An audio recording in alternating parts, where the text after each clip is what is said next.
இது வெள்ளிக்கிழமை. எப்பயும் பருத்தி எடுக்கிறத விட இன்றைக்கி கொஞ்சம் வேலை ஜாஸ்திங்க. ஏன்னா நேற்று ஈவினிங் போல் கொஞ்சம் மழை பெஞ்சிருச்சு. அதனால் பருத்தி எல்லாம் மழையில் நனைஞ்சிருச்சு. அதனால் காலையில் பருத்தி பஞ்சாதாங்க உருவணும். வெயில் வந்ததுக்கப்புறம் தான் பருத்தியாக ஃபுல்லாக அப்படியே தொட்டோடு எடுத்தோம்.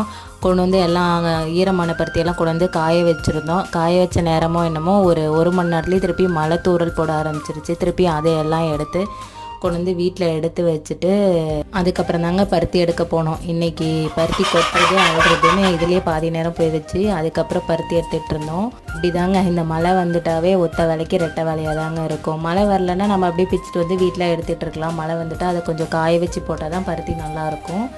இன்றைக்கி அப்படி தாங்க போச்சு. அதுக்கப்புறம் நம்ம பப்பாளி மரத்தில் ஒரு பப்பாளி பழம் இருந்தது, நல்லா பழுத்துருச்சு. சரி அதையாவது சாப்பிட்லாம் அப்படின்ட்டு அதெல்லாம் அறுத்து சாப்பிட்டுட்டு இருந்தேங்க. இன்றைக்கி டே இப்படி தாங்க போச்சு. பாய்.